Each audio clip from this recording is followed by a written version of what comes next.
Salut à tous, c'est Frédéric Delavier et ce soir, je voulais vous faire une petite vidéo improvisée pour vous parler de la vraie valeur du baiser. Alors, il y a plusieurs fonctions, bien sûr, au baiser, mais je fais cette petite vidéo suite à un article que j'ai vu passer sur sciencepost.fr, qui est un site de vulgarisation scientifique sympa que j'utilise fréquemment pour me renseigner, après je vais approfondir bien sûr, qui parlait d'une étude sur le baiser.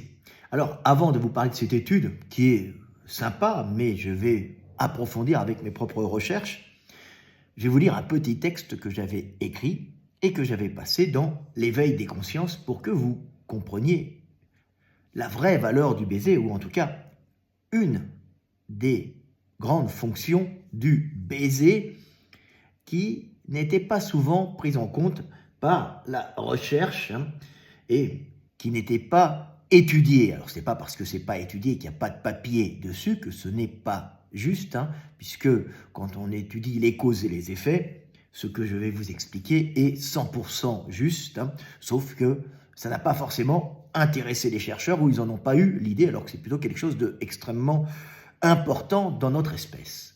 Alors, je vais vous lire ce petit texte qui s'appelle la vraie valeur du baiser. Et plus tard, vous embrasserez votre compagne ou votre compagnon et vous ferez des petits bisous à vos enfants ou à vos mamies ou à vos papis en comprenant la valeur du baiser. Alors le baiser, c'est pas uniquement le French kiss, on peut passer aussi du baiser sur la bouche ou de se rapprocher à baiser sur les joues.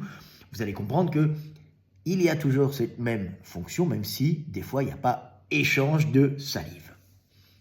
Ce petit texte s'appelle « La vraie valeur du baiser ». Dans la relation amoureuse, le baiser sur la bouche ou French kiss a une valeur fondamentale. Il marque le début de la relation amoureuse, le consentement mutuel à l'union. Mais quelle est la cause profonde de cette pratique étrange propre à l'homme, propre à l'humanité ? En partant du principe que tout comportement qui se conserve plusieurs générations est obligatoirement positif pour le groupe, la nature éliminant d'office ce qui est négatif ou inutile, le baiser profond qui est pratiqué par tous les amants sur tous les continents est visiblement une pratique aussi vieille que l'humanité, donc utile à la survie de l'humanité. Alors elle n'est pas pratiquée par tous les amants sur tous les continents, mais elle est principalement, elle est répartie sur tous les continents et vous allez voir, c'est quand même une pratique qui est très ancienne et qui est aussi pratiquée par les primates, nos cousins les chimpanzés. La question est, quelle est son utilité ? La réponse est si simple qu'elle en devient merveilleuse et logique. Que fait un couple après s'être embrassé ? Normalement, dans un délai plus ou moins long, ils s'unissent et de cette union naîtra l'avenir du monde, naîtra un enfant. Et c'est là que le baiser prend toute sa valeur. Le baiser, le French kiss, permet dans un premier temps aux amoureux d'échanger leur flore microbienne, de l'harmoniser et ainsi de générer les anticorps propres aux deux individus constituant le couple. Cet échange microbien ne se limite pas au baiser. Le couple, dans ses relations sexuelles, se touche, se lèche et se suce toutes les parties intimes. La fellation, le cunnilingus et anilingus ne sont pas des jeux sans réelle fonction biologique, mais ils permettent d'échanger des germes, des bactéries pour harmoniser la flore microbienne et générer tous les anticorps pour y résister.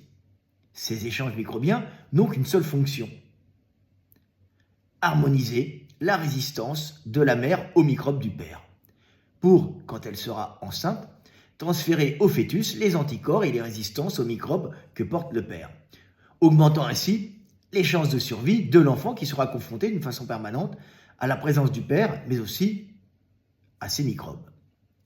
Il y a donc un rapport direct du baiser avec l'hypersocialisation humaine, demandant un puissant cerveau énergivore, entraînant une croissance lente de nos petits, ceux-ci restant immatures très longtemps et ayant besoin de la présence permanente de la mère, mais aussi du père, pour les nourrir, les éduquer, afin qu'ils deviennent des adultes viables en société.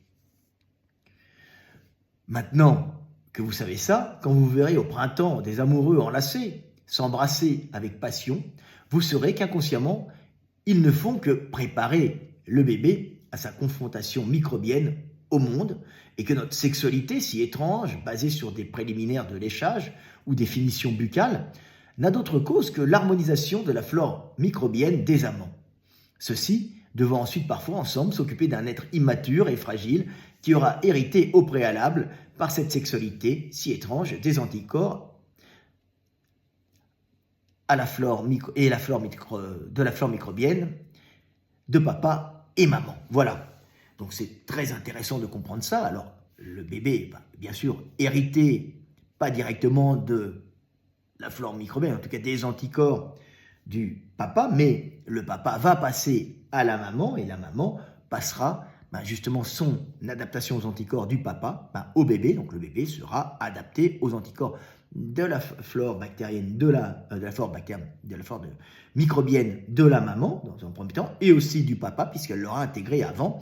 Et toutes ces histoires d'embrassade, de léchage, de papouille en tout genre ont des fonctions socialisantes bien sûr, puisque on est programmé pour aimer s'embrasser, aimer se toucher, aimer se caresser, pour lier des liens d'amitié, solidifiant bien sûr les couples, mais permettant aussi de faire passer des microbes et ainsi d'homogénéiser le système immunitaire du papa et de la maman, ce qui est important quand la maman aura un petit bébé qui poussera dans son ventre et ensuite qui passera par son vagin pour sortir. Et c'est là, dans ce passage du vagin, où le petit bébé reçoit pas mal,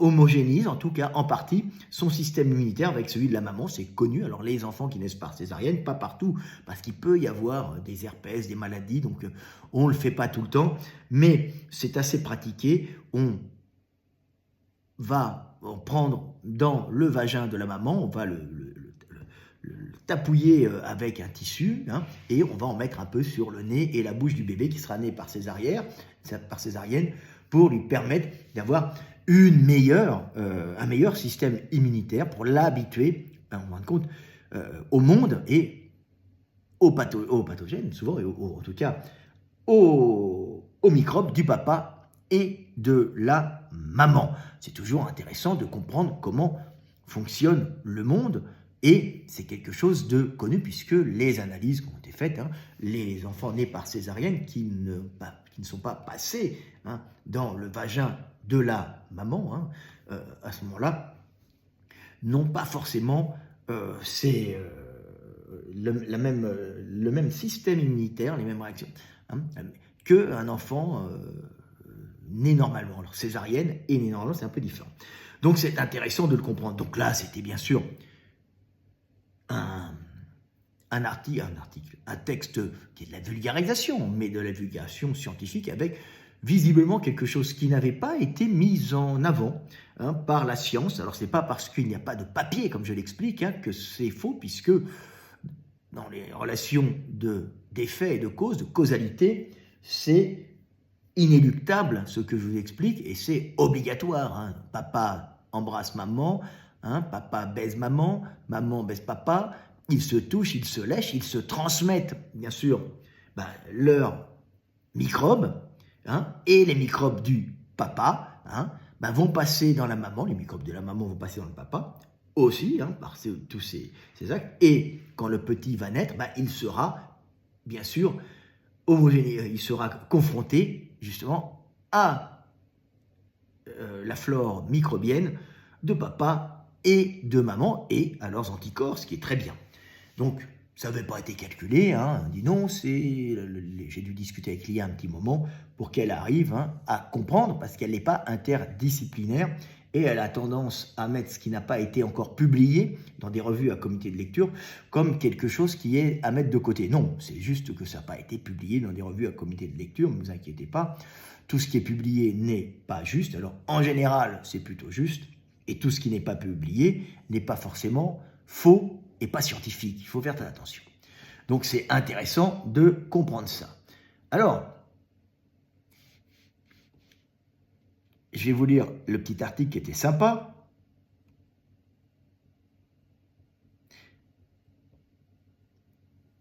la petite vulgarisation sur justement le baiser, puisque le thème de la vidéo, c'est le baiser. Alors, je vais vous lire ça. Votre premier baiser a 21 millions d'années et vous ne le saviez même pas. Donc, c'est au niveau de l'espèce.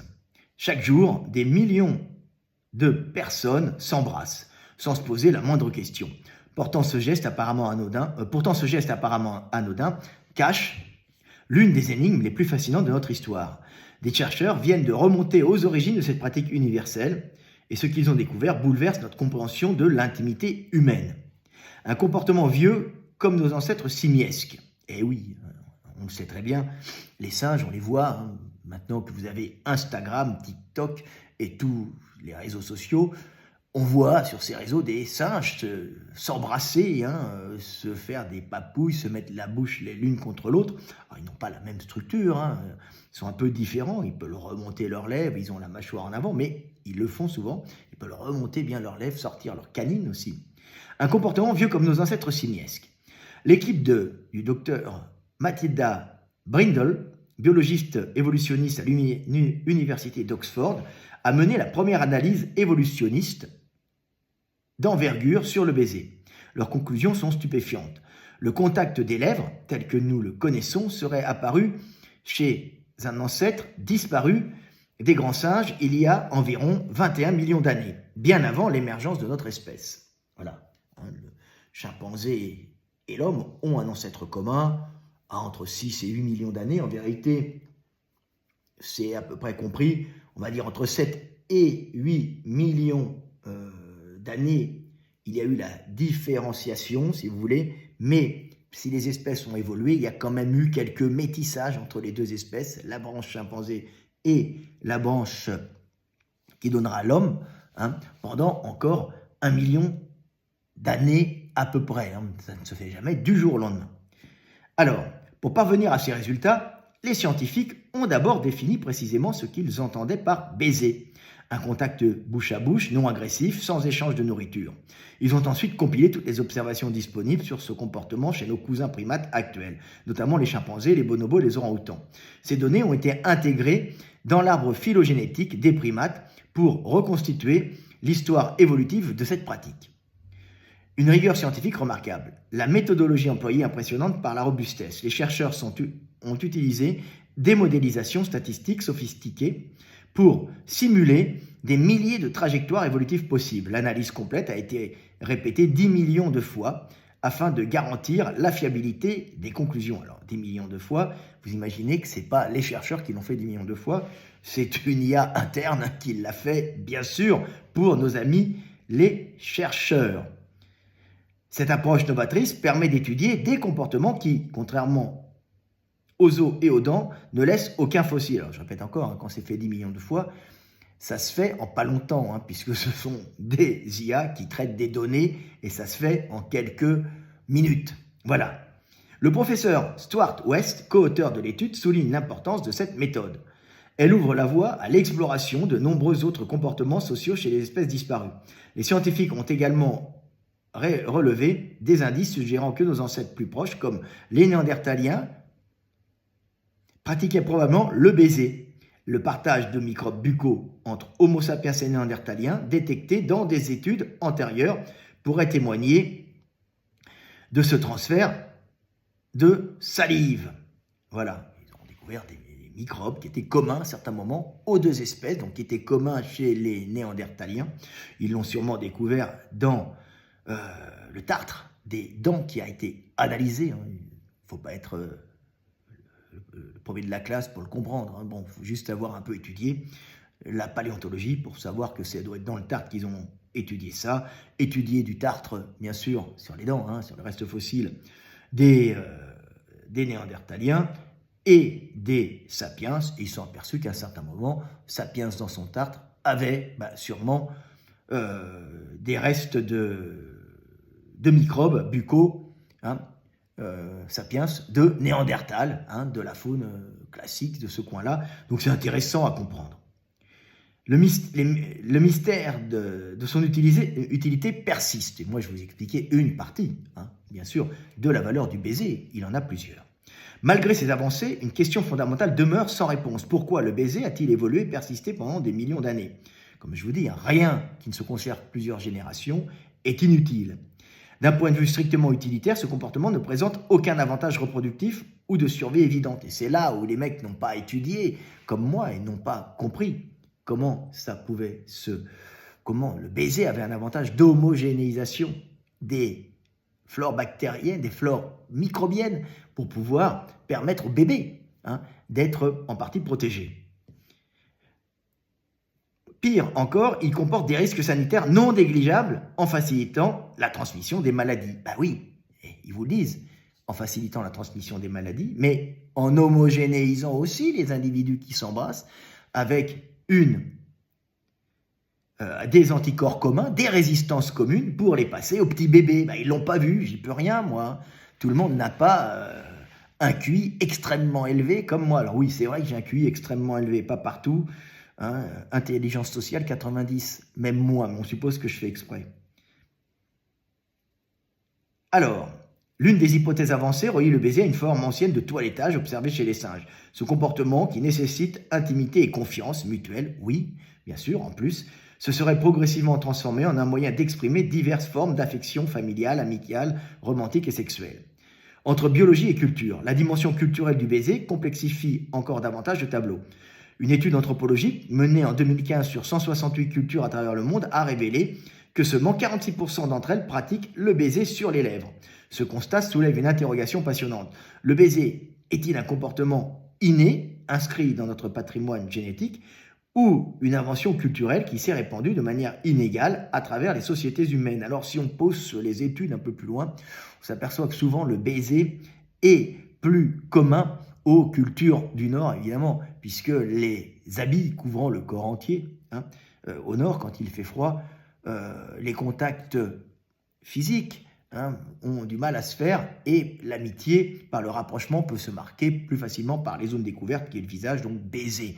Le célèbre baiser russe des hommes entre eux, vous voyez, le baiser, c'est souvent un truc qui est au Nord, pas toujours, mais souvent.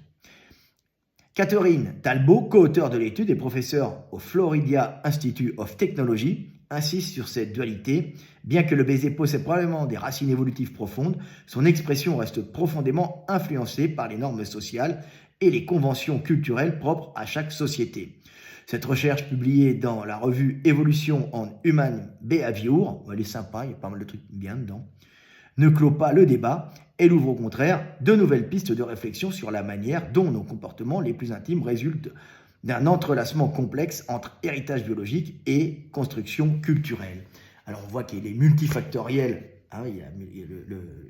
le baiser, il est multicausal, on va dire, mais on voit qu'ils ont juste oublié la partie transmission, alors de maladies effectivement, mais après les maladies, il y a mise en place d'un système d'anticorps, d'un système de résistance du système immunitaire pour pouvoir avoir un homme et une femme qui sont ensemble, qui ont un système immunitaire homogène, les mêmes bactéries, les mêmes virus, toutes les mêmes merdouilles, certaines qui sont intéressantes, pour pouvoir justement avoir les anticorps et les repasser à leur rejeton. Comme ça, il ne mourra pas. Alors on m'avait attaqué en disant c'est faux, les césariennes, les enfants nés par césarienne ne sont pas plus vulnérables, ne meurent pas plus, donc ils ne meurent pas plus. Parce que Fleming nous a quand même aidés avec les antibiotiques. Et comme je vous dis toujours, il y a 2 hommes que vous pouvez remercier en ayant empêché des millions de morts. C'est Jésus, même s'il est mythifié, qu'il existait ou pas, on s'en moque, mais cette diffusion du message du pardon a évité des millions et des millions de morts. Et Fleming, avec la découverte des antibiotiques, a fait autant que Jésus, en empêchant des infections et des millions de morts. Avant Fleming, il y avait Semmelweis qui a fait se laver les mains à tout le monde quand on accouchait, quand les femmes accouchaient. Mais Fleming, lui, a empêcher justement les infections de se développer grâce à ces merveilleux antibiotiques. Et n'oubliez pas, les antibiotiques, c'est pas automatique, c'est une blague. Voilà, donc c'est intéressant. Donc maintenant, je vais vous lire un peu quelques comptes rendus sympa que j'ai fait sur le baiser. Je l'ai fait avec ChatGPT qui au début est un peu réticente puisqu'elle n'a pas de papier, donc il faut lui mener sur les causes et les effets. Il faut la mener sur les causes et les effets puisqu'elle l'admet elle-même, elle n'est pas interdisciplinaire ou très difficilement. Et elle a tendance à mettre de côté ce qui n'est pas paru dans des revues à comité de lecture. Mais bon, quand on lui apporte toutes les données, hop, elle marche très très bien. Alors, petit texte que nous avons écrit. L'explication biologique du baiser selon Delavier. Harmonisation microbienne et protection du bébé. Introduction. Selon Frédéric Delavier, spécialiste en anatomie et en évolution. Alors ça fait rire certains, non, je suis spécialiste en anatomie, en biomécanique et aussi en évolution, et principalement en évolution des primates. Le baiser humain, qu'il soit rapide ou prolongé, n'est pas seulement un geste romantique ou sexuel. Il constitue une mécanique biologique inéluctable qui permet l'échange et l'harmonisation de la flore microbienne entre partenaires et prépare l'immunité du futur bébé. Contrairement à une hypothèse ou théorie, c'est une conséquence directe et obligatoire des interactions biologiques entre parents et enfants. Ce n'est pas une théorie, ce que je vous explique là. C'est juste des effets et des causes. On n'a pas besoin d'avoir un labo à expérimenter. Je ne mets qu'en relation des choses déjà connues et déjà expérimentées. Simplement, elles n'avaient pas été mises en relation. Un échange microbien entre partenaires. Delavier, moi-même, explique que tout baiser bouche à bouche, même bref, entraîne un échange de bactéries et virus présents dans la salive et sur la peau. Plus le baiser est long profond, plus l'échange est important. Mais même un contact rapide contribue à harmoniser le microbiote entre partenaires. Ce processus modifie obligatoirement le microbiote de la mère, intégrant progressivement la flore microbienne du père. Adaptation immunitaire maternelle. Le système immunitaire de la mère réagit automatiquement aux microbes transmis par le père, produisant des anticorps spécifiques et tolérant ces micro-organismes. La mère harmonise sa flore avec celle du père, un effet direct et inévitable de l'exposition microbienne. Cette étape prépare le terrain pour la protection future du bébé. Voilà, tout simplement. Parce que dites-vous que on commence par embrasser et ensuite on baise et ensuite s'il y a une bonne chance, alors les Français ils le font de moins en moins, mais ensuite il y a possibilité d'avoir un bébé. Ensuite, transmission au bébé. Delavier souligne que lors de la naissance par voie vaginale et l'allaitement, le bébé est exposé au microbiote harmonisé de la mère, comprenant une partie des microbes originellement présents chez le père. Il reçoit également des anticorps maternels spécifiques, IgG via le placenta et IgA via le lait. Résultat, le bébé hérite automatiquement d'une immunité partielle adaptée aux microbes familiaux, garantissant une protection efficace dès ses premiers jours. Ce processus est inéluctable, indépendant de publications scientifiques détaillant chaque étape. Ah oui, c'est de la logique pure. 4. Importance évolutive. Selon Delavier, cette chaîne biologique a des implications majeures. Protection immunitaire immédiate du nouveau-né contre les microbes familiaux, cohésion du groupe et stabilité familiale, renforcée par l'échange microbien et l'attachement affectif. Préparation optimale du bébé à son environnement microbien. Ce mécanisme n'est pas optionnel ou hypothétique, il découle directement des connaissances actuelles en anatomie, immunologie et microbiologie humaine. Conclusion, Delavier, moi-même, explique que tout baiser bouche à bouche, qu'il soit rapide ou prolongé, joue un rôle biologique incontournable. Il harmonise la flore microbienne entre père et mère, adapte l'immunité maternelle et transmet au bébé une protection partielle essentielle. Même sans publication détaillant cette chaîne complète, le processus est une conséquence directe et inéluctable des connaissances actuelles, illustrant parfaitement la logique de cause à effet dans l'évolution humaine. Voilà, c'est tout simple, il n'y a pas besoin d'aller chercher plus loin, même s'ils ont oublié de s'intéresser à ça et de faire plein de publications sur ce sujet, il n'en demeure pas moins que la partie échange microbien est mise en conformité de l'immunité du papa et de la maman, hein, pour que bébé ait lui-même une immunité efficace, ben c'est logique, on ne peut pas aller contre. Voilà. Alors, je dois avoir un autre texte sympa que j'ai fait avec ChatGPT, que je vais vous trouver. Bien sûr, ça coupe à chaque fois. Et vous allez voir, c'est assez intéressant. C'est un autre texte sur la harmonisation. C'est encore un peu similaire, mais on va parler de tous les contacts. Alors, il faut savoir que ça ne se limite pas, ces échanges microbiens, au baiser, hein. Et un baiser profond est peut-être plus efficace pour échanger des germes, mais juste un bisou bouche à bouche en échange aussi. Hein, ça marche comme ça. Les microbes sont partout, ils nous envahissent. Mais ce qui m'avait intrigué, c'est de voir dans un zoo les singes qui évidemment se faisaient des papouilles, et je voyais un singe qui passait et qui mettait, il y en avait un qui avait les fesses en l'air avec ses callosités, le doigt dans le derrière, ou dans c'était entre les callosités, c'était sûrement le vagin de sa compagne, ou d'une amie qui était là, qui mettait le doigt dedans, qui reniflait et qui le suçait. Mais c'est étrange, c'est déjà chez nos cousins, hein, les chimpanzés, qui ont un ancêtre commun, on va dire à 6 ou 7 millions d'années. Ça a commencé sûrement à 8, mais après, comme je vous l'ai dit, les branches se sont séparées, mais il y a toujours eu du métissage et des individus qui sont allés chez les uns et chez les autres, chez les deux branches, une qui a donné les humains et l'autre qui a continué à faire les chimpanzés, donc de l'ancêtre commun. Ça ne se fait jamais du jour au lendemain. Donc ces pratiques sont propres aux primates sociaux et ont pour but, d'unir les individus qui font tout ça, puisqu'on a bien vu que chez les chimpanzés, les pratiques sexuelles, hein, particulièrement chez les bonobos, n'avaient pas qu'une fonction sexuelle, pouvaient avoir une fonction sociale, en unissant les individus, en calmant les violences. Alors c'est moins les mâles entre eux, hein, que les femelles avec les mâles des fois, ou les femelles entre elles. Hein. Et il y a quand même une énorme violence chez les bonobos, par exemple, entre mâles et mâles pour l'accès aux femelles. Ils ne sont pas si gentils que ça. Mais il y a effectivement un moyen, par ces attouchements, ces bisous, ces caresses, ces copulations, hein, ces masturbations,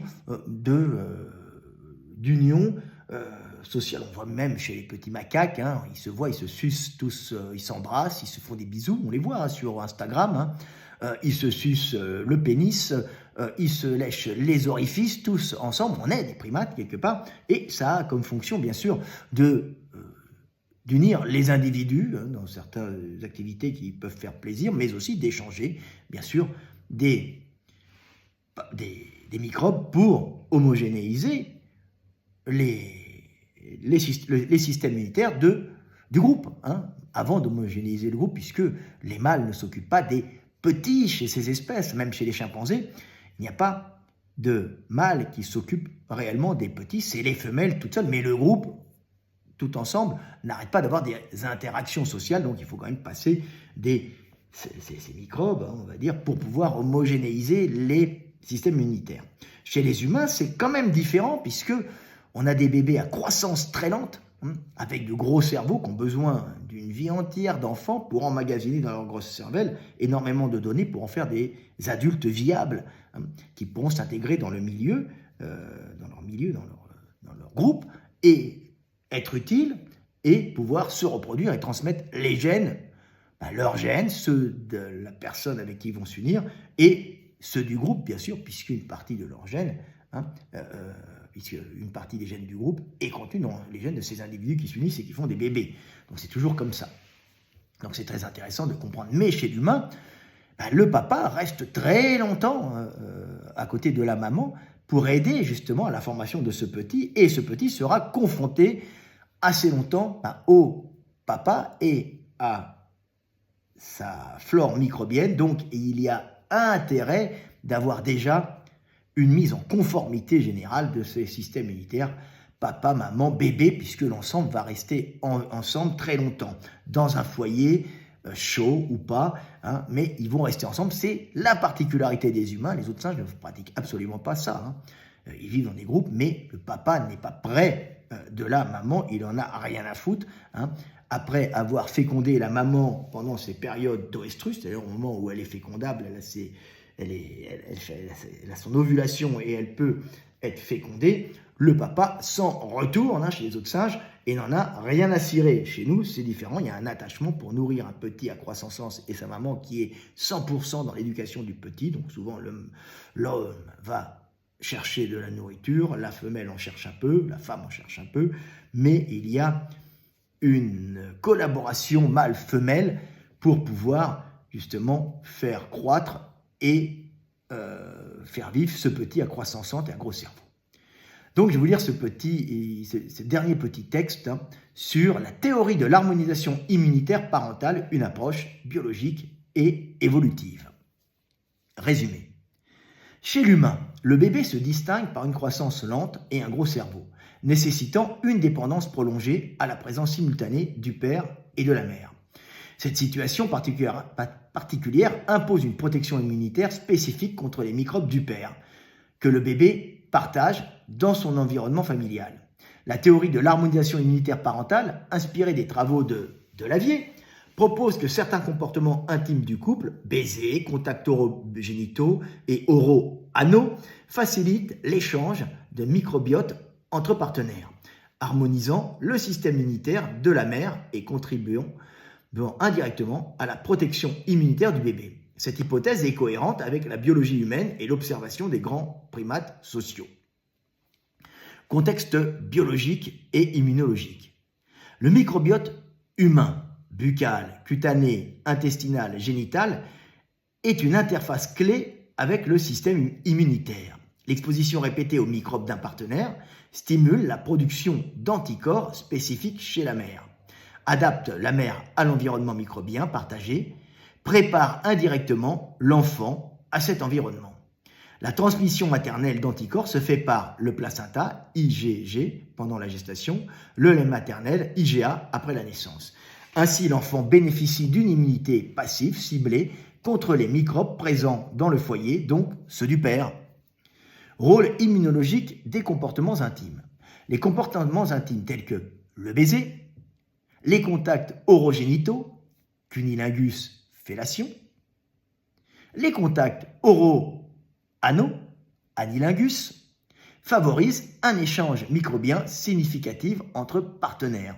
Ces échanges diversifient la flore microbienne de la mère, stimulent son système immunitaire contre les microbes du partenaire, renforcent indirectement l'immunité que l'enfant recevra. Chez les grands primates sociaux, des comportements analogues sont observés, principalement à des fins sociales, alliance, cohésion.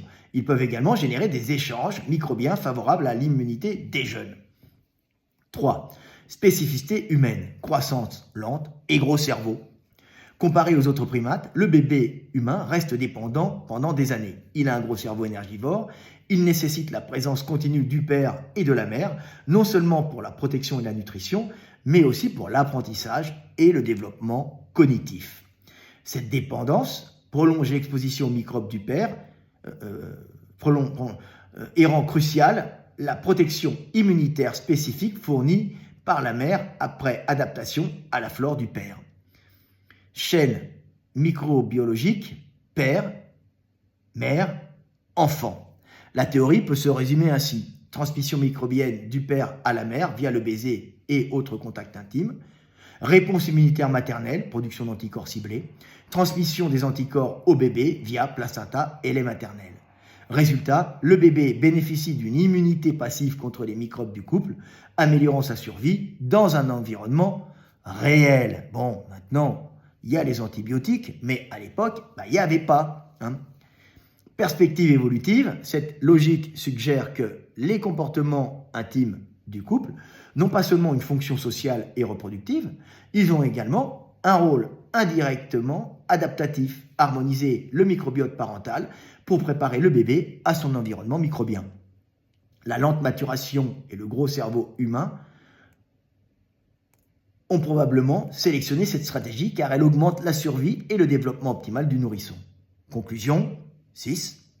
La théorie de l'harmonisation immunitaire parentale offre une explication cohérente et biologique plausible pour le rôle immunologique des comportements intimes humains. Elle souligne que le mécanisme père, mère, enfant est incontestable biologiquement. C'est-à-dire qu'on ne peut pas dire qu'il n'y a pas de transmission d'anticorps. La fonction, et il n'y a pas de transmission, de mise en conformité. La fonction évolutive de ces comportements est encore une hypothèse solide. Cette approche reste immunologique, microbiologique, primatologique et évolution humaine et complète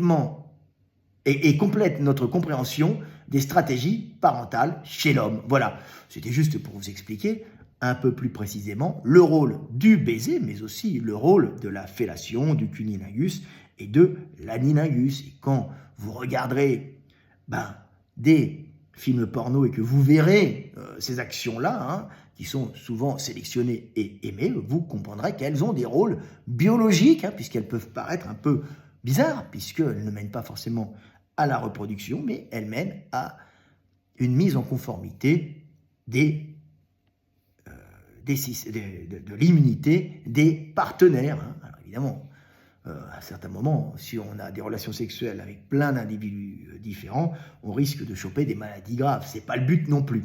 Donc c'est très intéressant. Et puis quand vous pratiquerez tout ça, vous en connaîtrez les causes et les effets, et vous le ferez avec d'autant plus de plaisir qu'éventuellement, vous saurez que ça permettra peut-être la survie ou la bonne santé de vos bébés. Voilà, petite vidéo du soir espoir pour vous parler du baiser, mais aussi un peu de la fellation, du cunnilingus, du léchage de foufoune, et de l'anilingus. Voilà, et pour en comprendre les avantages évolutifs. C'était Fred Delavier, je vous aime et paix sur terre mes frères et sœurs.